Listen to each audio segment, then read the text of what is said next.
in a relationship with a real estate agent. She said, why don't you go for an interview somewhere? She reached out to a recruiter she knew. May as well go to the meeting. Next thing you know, I had 5 interviews lined up. I guess I'm doing this. What was the first year? First 6 months was very difficult. The first time we booked an appraisal, I had nothing for an appraisal pack. I don't have a profile photo of me. I don't have a past sales booklet. So there was a lot of prep work that I hadn't done just because I hadn't anticipated it. By the time we got to the middle of the year, we're on a bit of a roll and we had a really strong second half of that year. Often I see like a very good practitioner, they struggle to become a good leader. Sometimes you need to take one step back just because you need to help the people in your team in order for you to get 5 steps forward down the line. If I say, you know what, come work for me, it's going to be a big holiday, we're all going to have fun. After your first week, I say, I need you in the office at 7 a.m. Where's this coming from? Making it crystal clear as to why each task you're asking to be completed is important, so there's no confusion around those expectations. That's very important as well. Cristian De Nigris. Perry, thank you for having me. Mate, thank you so much for my pleasure. Time, mate.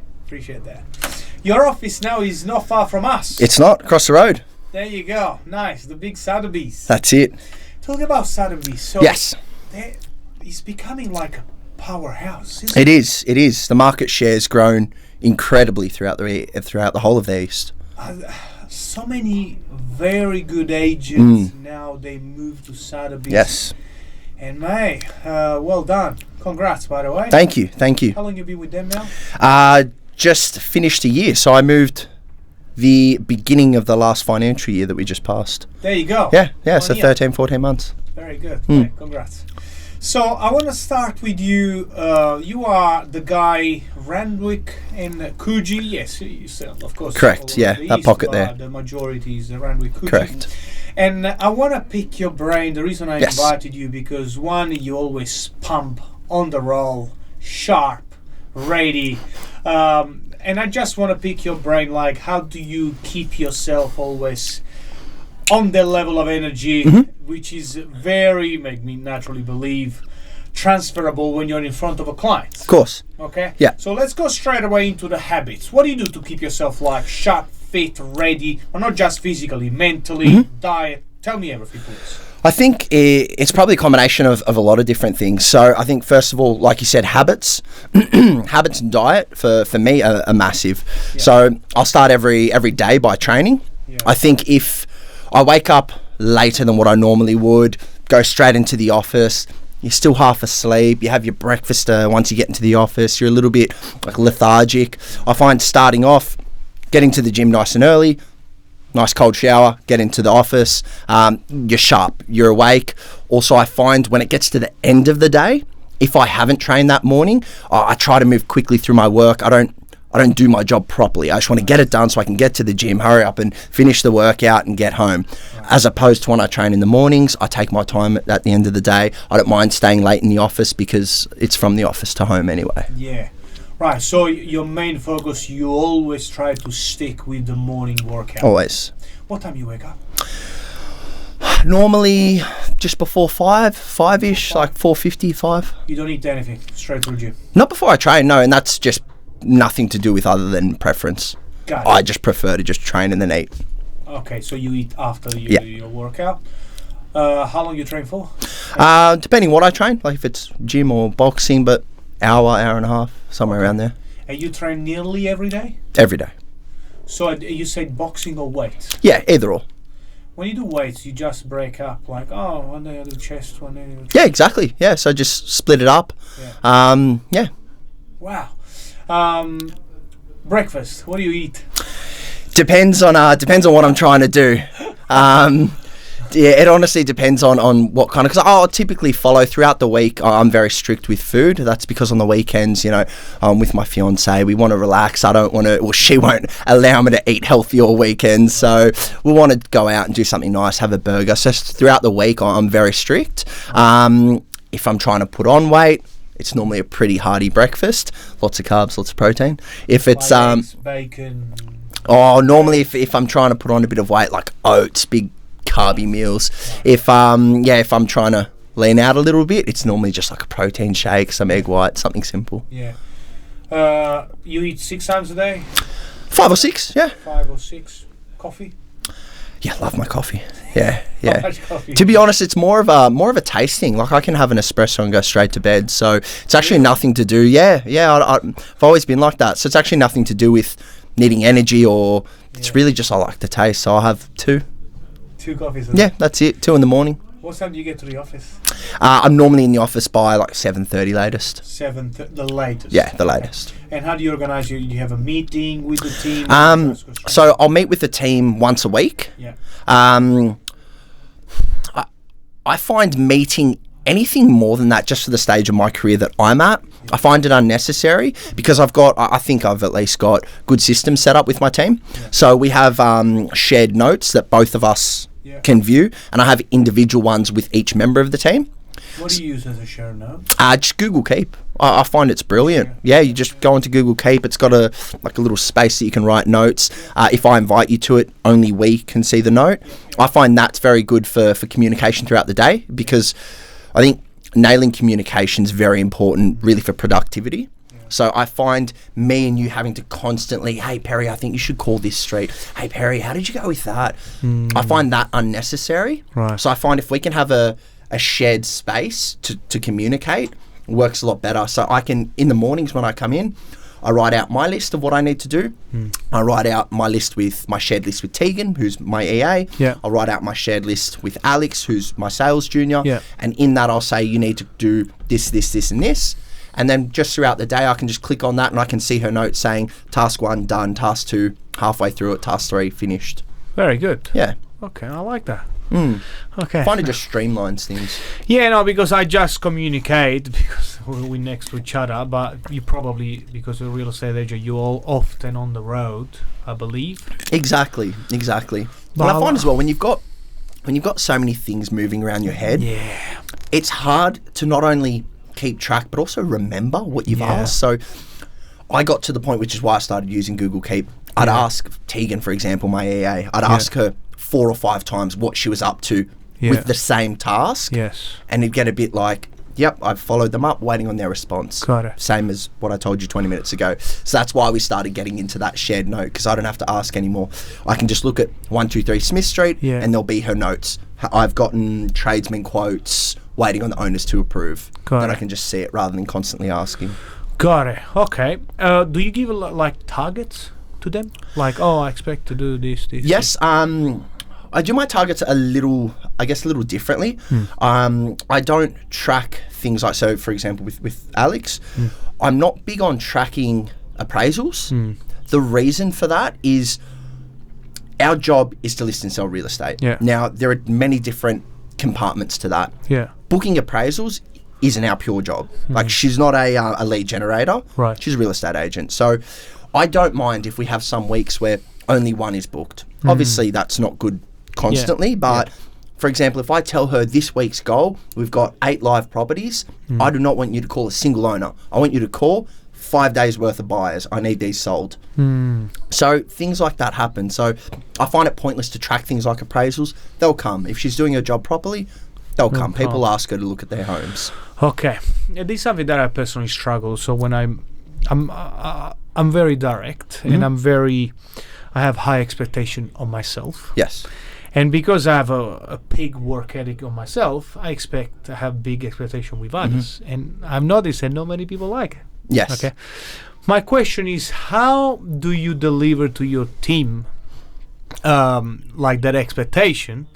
But you want to be nice. Yes. Because the way, I'm Italian. My dad, I grew up kicking the ass, slapping the neck and get shit done. That's the way I've been. And I've noticed when you start to work in a business environment, you say slapping the neck and kicking the ass is not always the best way. So how do you, and you mentioned communication, how do you work in delivering certain level of expectation? Because, you got a brand, you got a name, it took you a few years to build it. So how do you deliver? I think it's a brilliant question because it's something I struggled with early in my career when I went out on my own. So it's an excellent question. I think what I've found so far is making your expectations crystal clear from the beginning is one of the most important things. So if I'm interviewing, for a new role, for another junior associate, I have to make those expectations clear from the beginning, because if I say, you know what, come work for me, it's going to be a big holiday, we're all going to have fun, we're all going to make heaps of money, and we're all going to go home laughing, and then after your first week, I say, I need you in the office at 7 a.m. I don't want you to leave before 8 p.m. You're like, where's this coming from? So I think making it clear from the beginning, saying, look, these are the expectations I have on myself, and these are my expectations on you. I've never been one to enforce a long amount of time stayed in the office, because I find that alone is pointless. You can stay in the office for 15 hours a day, and there are some people who are in the office for 5 hours and will do more than the people that are there for 15. That's true. I think productivity when you're in the office is essential, but I am big on maximising your mornings. I think if you're coming to work anything later than 8 a.m, it's not acceptable, especially as a junior agent. I think at that stage in your career, you should be sacrificing hours, especially in the morning. Yeah. So I think making those expectations clear from the beginning are very important, so that there's no confusion around those expectations once you're in the role. Yeah. And I think making it crystal clear as to why each task you're asking to be completed is important. Yeah. I think that's very important as well. Because I think that on its own, asking things of people and getting agitated or irritated when they're not done, which is what I used to do a lot, I think that comes from, I guess, a lack of knowledge around why the task is so important. So, for example, if I say to you, as my junior agent, if you've done an open home, I need an update as soon as you're done that open home. And they go, of course. They finish the open home. 40 minutes later, because you're doing things as well, 40 minutes later, you get a text from your owner, how'd the open home go? You're like, hey, how'd the open home go? I need to speak to my owner. Oh, sorry, I forgot. That happens a second time, a third time, a fourth time. Getting frustrated and upset won't fix the issue. But explaining, so after an open home, my vendors will call me immediately for an update. If I don't have the update, it reflects poorly on me. Explaining that and giving them an understanding as to why the tasks you're asking are important will help to actually get them done. Yeah, nice. I like that. Okay. So breaking down, explaining the reason why instead of just, hey, come on. Exactly. Get it done. Okay, I like that. I'm working on that. Okay, love it. So let's go back. So you're born and bred in Sydney? Correct. 2 sisters? 2 sisters. What did they say to you when you say, Mom, Dad, sisters, I'm going to do real estate? Look, my family obviously know me very well. They know I love a chat. They know I don't mind. I don't mind conversing with absolutely everyone. Yeah. I don't think they were surprised. Look, my family are quite supportive. You know, as long as what I do makes me happy, and they're pretty happy for me. Nice. Yeah. Hey, you studied psychology? I did. Yeah. There you Straight go. from school, went into uni, studied psychology. In my last year of the degree, I knew I wasn't going to do it for a living. Yeah. I was in the last year, so I thought may as well finish it. Yeah. So I finished the degree and then moved into real estate. But if I had my time over, 10 times out of 10 I would do the course, because I found it invaluable. The way it teaches you to communicate, the way it teaches you to read into a situation, I think has been essential for my job and really life in general. So the course in psychology? Correct, yeah. Right. Even if I had my time over and I knew I wasn't going to do it for a living, I would still do the course. I thought it was brilliant.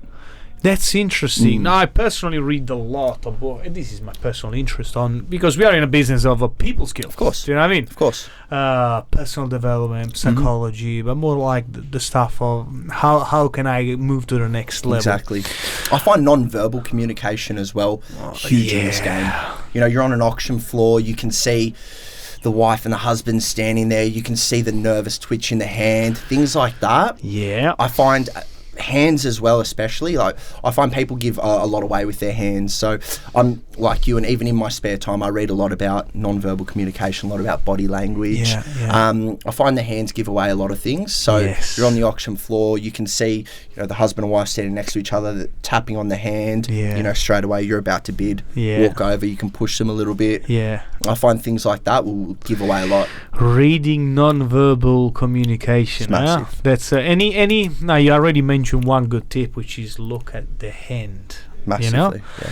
And it's interesting because the body is hard for the body to lie. Spot on. compared to the verbal communication.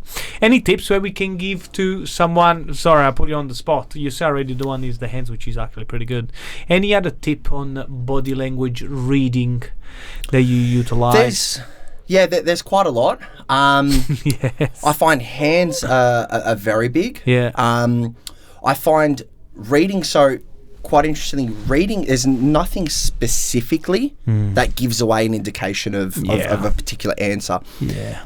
Understanding a baseline and deviations from the baseline is where you get a lot of your information. So by sitting with someone, watching them, seeing the way they talk, like for me, for example, I use my hands a lot because of Italian background, you're the same. Finding a deviation from that action gives you more information than the action itself. So if I'm someone who speaks with my hands a lot and all of a sudden I don't, might be an indication what I'm saying is making you uncomfortable. Nice. That can be used in a work sort of environment. For example, if you're in a negotiation and all of a sudden the person's not using their hands and starts to stiffen up, you can say, okay, I'm losing this person. I'm pushing them too much. Maybe I need to take a step back, let them relax, and then try again. Yeah, patterns. Very good. What's a tip for someone that, I've noticed that not many people, they're naturally a little bit more talented in a certain way in that, and there are people that need to do some work. So when you train someone new and coming into your team and you teaching them all of this stuff, which in my eyes are so valuable, what's the tip that you would give to someone to actually improve the body language reading and using? Because reading the body language make you aware yourself or utilizing strategically when you communicate. Any tips that would you give to someone to actually learn? Or you said, read a book. I think besides reading is obviously the best way to learn. But I find besides that, allowing them to make an assessment on something before you give them the answers a pretty big one. So something you might do on an auction floor. I'll go to watch other auctions even if they're not mine. If you're on the auction floor, it's a fun sort of game to look around the auction floor and see what you think is going to happen before the auction even starts. Yeah. And it's a game you can really only play on an auction that's not yours, because if it's your auction, you should know what's about to happen. You've been running the campaign. Yeah. You know who's going to bid. Whereas watching the auction floor, if it's not your auction, that's a good way to kind of put your non-verbal communication to use, because you can look around. You can say, okay, the guy sitting in the back corner, the older gentleman who doesn't even have his card on display, it's in his pocket somewhere, he's not breaking a sweat, he's going to come in very late and he's probably going to buy the property. He's not going to start the bidding because he knows better. Vice versa, you look at the couple at the front, very, hands are shaking, you think, okay, they might be one of the early bidders when it's at a cheaper price, because a lot of the time, the first home buyers will come in early. Yeah. That's probably going to be where they're going to come in, nice and early. So being able to pick those things, that's a good kind of game you can play with a junior agent to see them actually start to use a bit of their ability. Yeah, nice. Will you say that people, they have a good sport background, which is like coordination and control and I would say feeling of the body, help them to actually better in communication? I wouldn't know so much in terms of communication, but I think in terms of being good at being successful at your job, I think it does. I think that's because an athlete would share a lot of similar sort of attributes as a good agent. Yeah. Discipline being one of the main ones. Yeah. Healthy eating gives them energy, and energy is what you need in this game. So I think there's a lot of crossover in attributes. Yeah. Okay.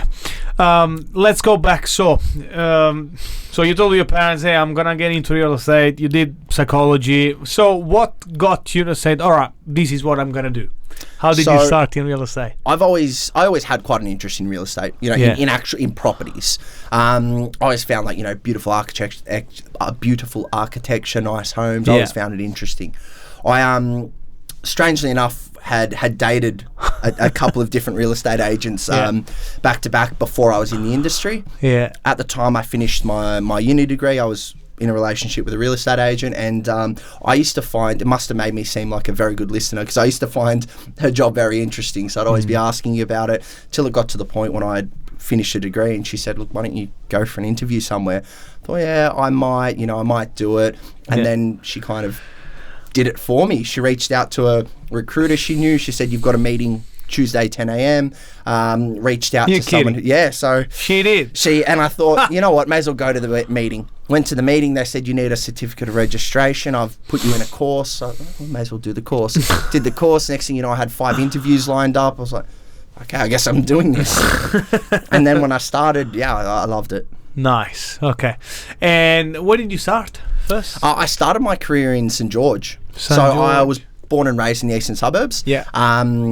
When I was maybe 14, 15, my family moved to St. George. Yeah. I spoke to a couple friends of my parents who were agents, and they said the best advice we can give you, where do you want to be? I said eastern suburbs. They said if you go to the eastern suburbs with no knowledge or no experience. If you go into the eastern suburbs with no experience whatsoever, chances are a top tier agent probably wouldn't look at you for a job. He'd want someone with experience. So they said start close by to home so you don't have a commute.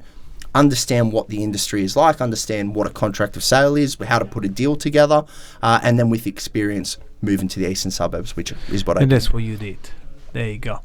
Okay, so when did you become the first?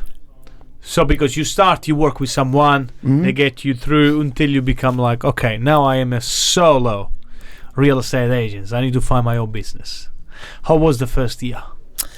First 6 months was very difficult. Yeah. The second 6 months was actually really, really good in terms of how I felt, my confidence, and the business we did. So I started with a junior agent straight off the bat. I hired someone before I went out on my own. Really? Yeah. Wow. I took a bit of a plunge, bit of a gamble, but I was confident with it. So I started straight off the bat with a junior agent. First 6 months, like I said, was challenging. That was because there was a lot more involved than I think I'd anticipated. You know, the first time we booked an appraisal, I went to put an appraisal pack together and then thought, I have nothing for an appraisal pack. I don't have a profile photo of me. I don't have a past sales booklet. So there was a lot of things like that. A lot of, sort of prep work that I hadn't done just because I hadn't anticipated it. Yeah. So the first 6 months and trying to set up all of that whilst trying to prospect, whilst trying to list and sell. First 6 months were tough. Then by the time we got to the middle of the year, we were on a bit of a roll. Then we had a really strong second half of that year. Yeah. Nice. Okay. So the first 6 months, go through the shit. Basically, yeah. Hours? Were you pushing through the long hours? What's my hours have stayed pretty consistent since I started in the industry, really. And I imagine they won't change for quite some time. Yeah. What time do you leave the office normally? Depends. So most of the time I'll leave the office 6:30. Yep. Rarely any earlier. Yep. Normally between 6:30 and 7. Okay. Yeah. Very good.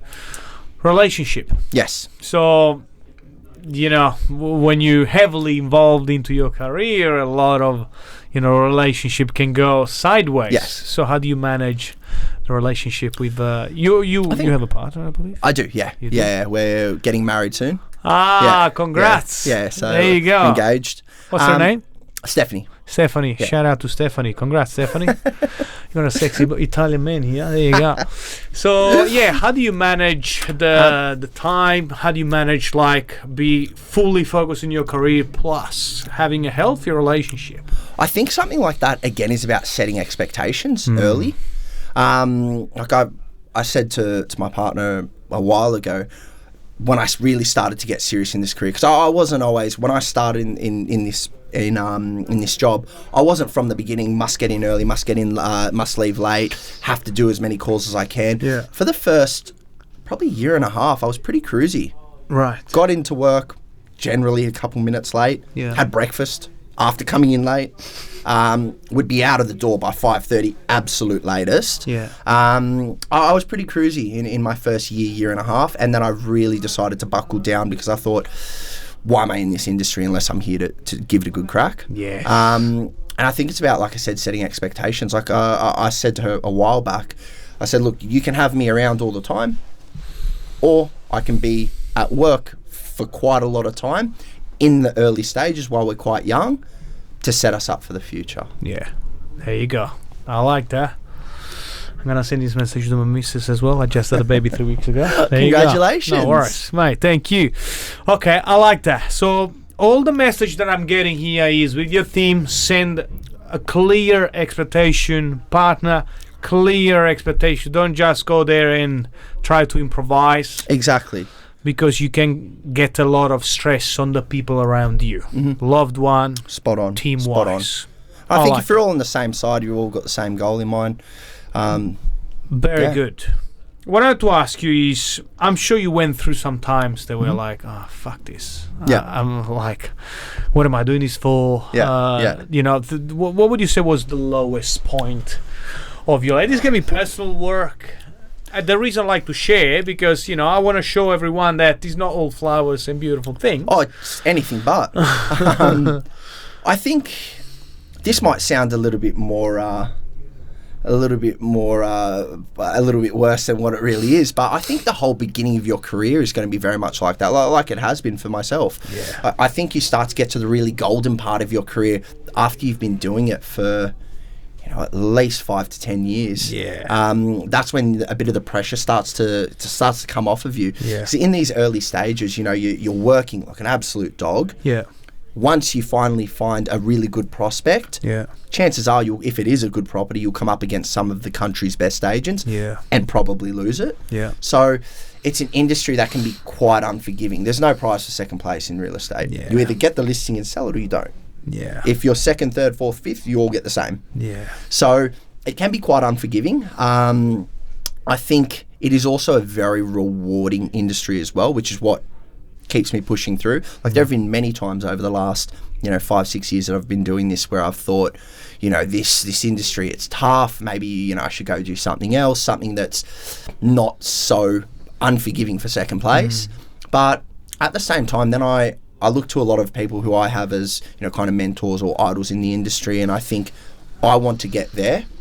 These guys went through exactly what I'm going through right now, and a lot of the feedback I've gotten from a lot of the top agents. Like, I actually recently, yesterday actually, grabbed a bite to eat with Maclay, who runs the office I'm in now, and the advice that he gave me was, you know, in this beginning stage of your career, you're going to get a lot of disappointments. All you're going to have to do is work as hard as you can until you get to the point of your career where you're actually starting to see a lot more rewards than you are disappointments. Nice.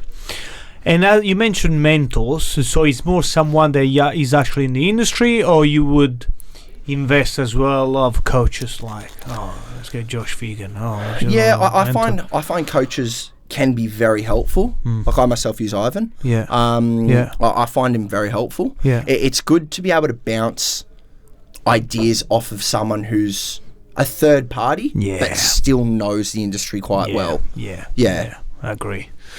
Okay, now very good.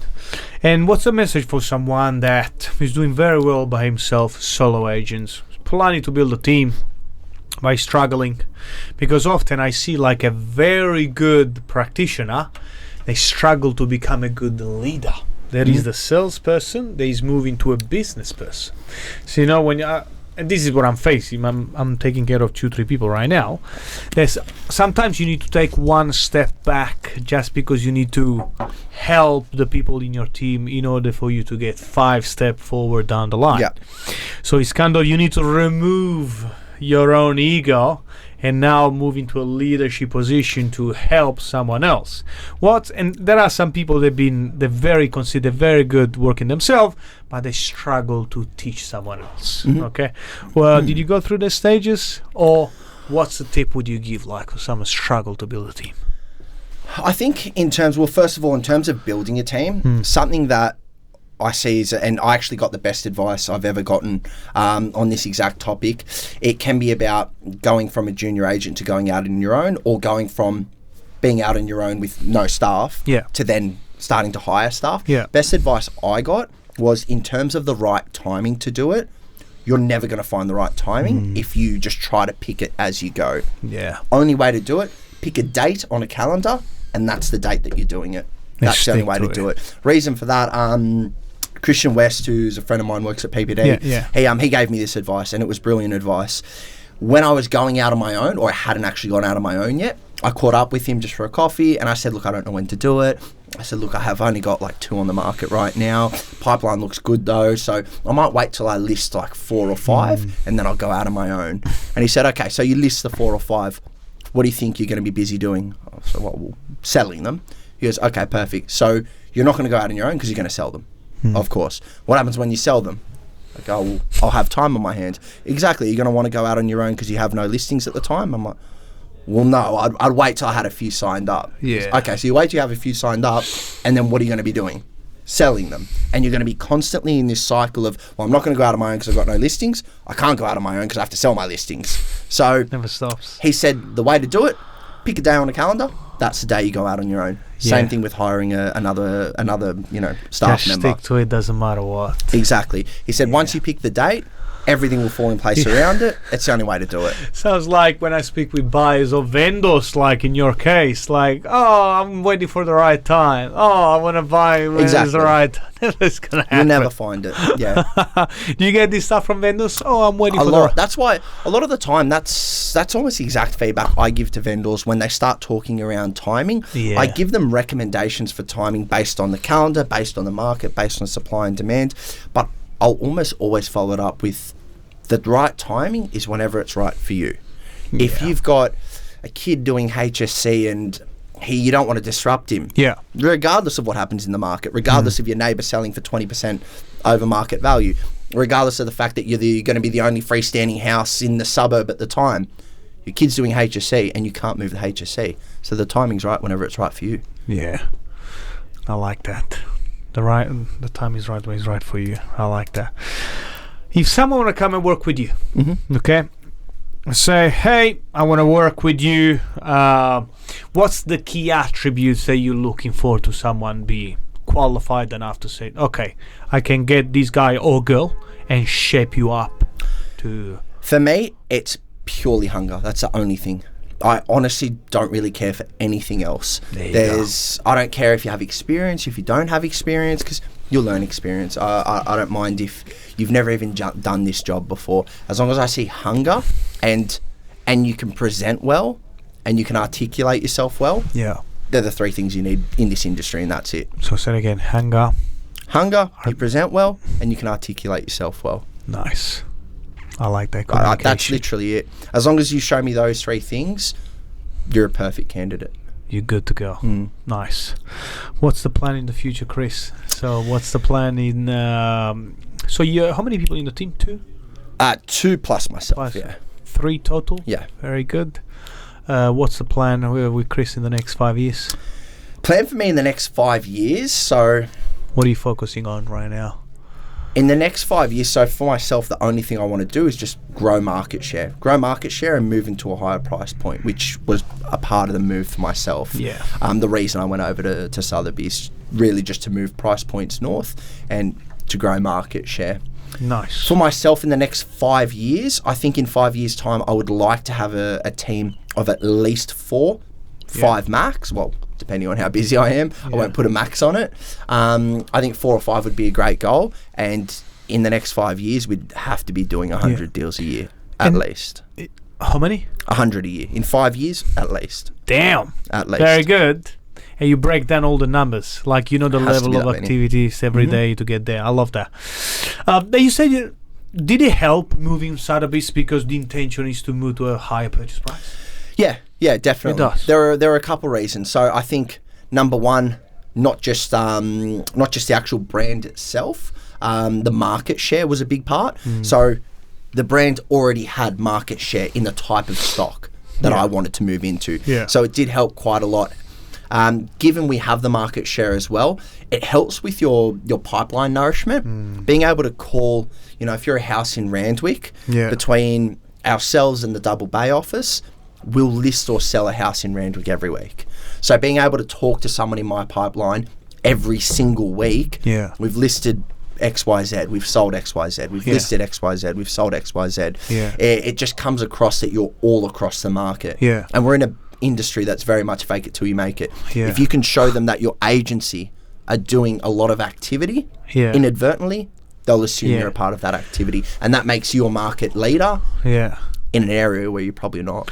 And you guys within South, you don't jump on each other's feet, do you? Like, you guys support each other? I think not only that's because of the setup of the company, but I think as well that the kind of people that are in the company. Like, you've got a lot of the top agents in the areas that I at least work in. You know, you've got Nick Wise, who I've worked with Wisey at other agencies for like 5-6 years. You know, you've got James Ball, who's an absolute gentleman, and you know, I've worked with him on campaigns for the last few years as well. So both of them are very much a sharing mindset. So you don't really step on each other's toes. I think as well, if you go about it the right way, like if I speak with someone, they say, yep, James and Nick have already been through my house, you're in good hands, good luck. Otherwise, if it's something you're both chasing, you both come across them, all it takes is a phone call. Hey, Wisey, I've spoken to 123 Smith Street. They mention you're also talking to them. And the response 9 times out of 10 is, let's just do it together. Nice. That's a great environment. Look, it's a good mentality, because rather than clashing with each other, you do it together. You get half a fee instead of the whole fee. Who cares? It's a signboard, and you'll probably get the next one on the street because of it.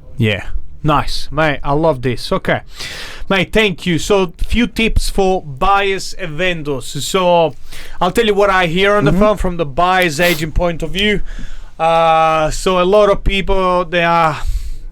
So, what... Now it's getting hot, actually. This is common around this time of the year, I would say, around this pocket. So what is a tip for a buyer? Maybe it's a little bit an experience. You know, they like your property, but they don't want to show the card. You know what I mean? They try to play the game when they, in my eyes, they just say, hey, I want to buy, this is my budget, what can we do around this? So what is the tip for a buyer? They want to buy, but they're not sure. How do you make it feel comfortable and confident? I think that's a great point, because that's something I come across a lot. Buyers that think that it almost needs to be a bit of a you versus the agent, and a lot of the time they end up missing out on the property because they won't just be straightforward about their interest in the property. They think if you tell the agent you're interested, he's going to take you for every dollar you've got. It's not true. A lot of the time, by not being straightforward about your interest is exactly how you miss out on it. So I think there's a right way to go about it in terms of showing your interest while still playing the game a little bit as a buyer. But I think making interest very clear is essential, because especially now that we start to move into the warmer months, interest rates just got cut yesterday. I think the market's going to heat up a lot, and typically eastern suburbs in the real estate in the eastern suburbs doesn't stick around for long. So your average days on market for most apartments are 20 or so days. 100%. So if you're going to play around, I might be interested, let me know if you get an offer, and then it sells and you say, how come I wasn't told? Didn't let me know. It's because you really seemed like you couldn't care less about the property. 100%. There's a very good tip, especially in a competitive pocket like the East. So if you're a buyer and you're interested in the property, go all in. Don't wait. And as a buyer's agent, what I do, I never like to end up to auction. If I can, I'll put an offer stronger on a contract and go all in. In this pocket, it's competitive and they're going to be gone. That's, I agree what you're saying. Anything else for the buyer point of view? I think that's one of the main ones. I think buyers agents show their value massively because a lot moves off market. I'm finding more and more. So a few years ago, I don't think, or at least off what I saw, not as much moved off market as it is now, especially this year. We love a lot is moving off market. My first phone calls once I get a property off market is to my best buyers. And buyers agents.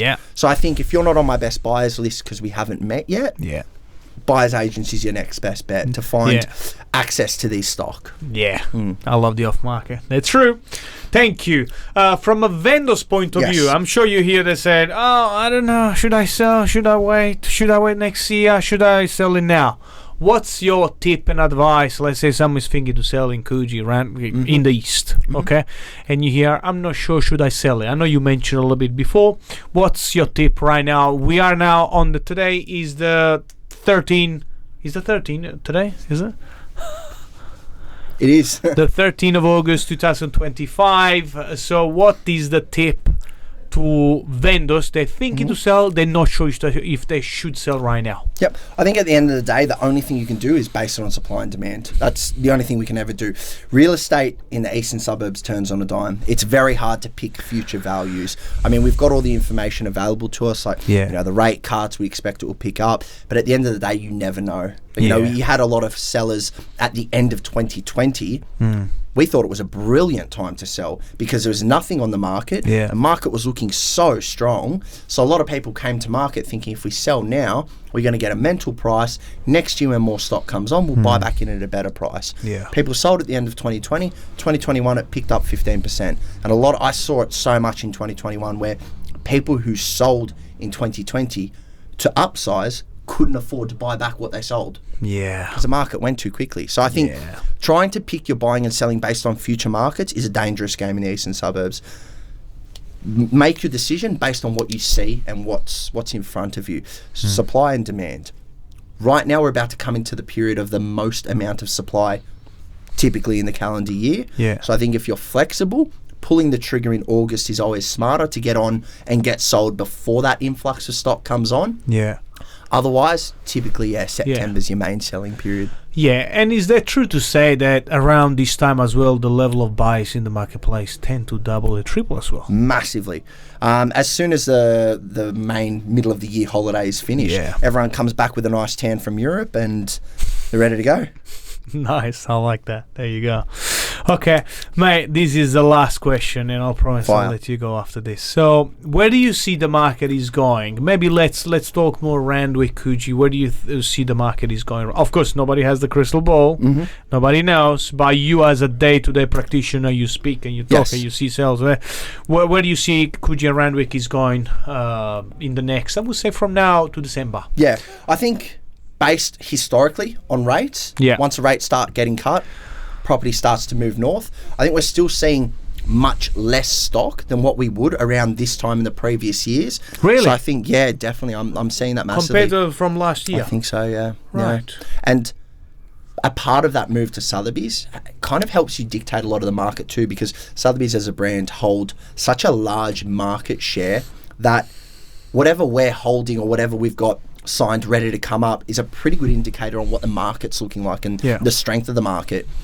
If a lot of our top agents have 70% of the amount of stock that they normally would have signed ready to go, it's an indicator that the stock in the market's probably down about 30%, just based on the fact that we are. So I think there's not as much stock as there typically would be around this time of year. Couple that with the fact that interest rates have already started to come down, I think the market will look a lot stronger in the next few months leading up into December. I agree. Plus the incentives they trying to release in January, which get people more excited to buy the property, is going to put much more pressure, I think. May, thank you so much for making time. Thank you for having me. This has been brilliant. If people want to contact you, where they can find you, of course, they just type in on Google Cristian De Nigris, but any details, Instagram, emails, anything? Yep. My Instagram is Team De Nigris at Sotheby's. Email address christian@sydneysir.com. There's no H in my name. There you go. So even if you just type the name Cristian De Nigris, the number pop up and just give him a call. All right, mate. Thank you so much. Appreciate you. Thanks for coming in. This is general advice and does not take into account your objectives, situations, or needs. You should consider if this advice is suitable to you and your personal circumstances. Please read any applicable PDS beforehand.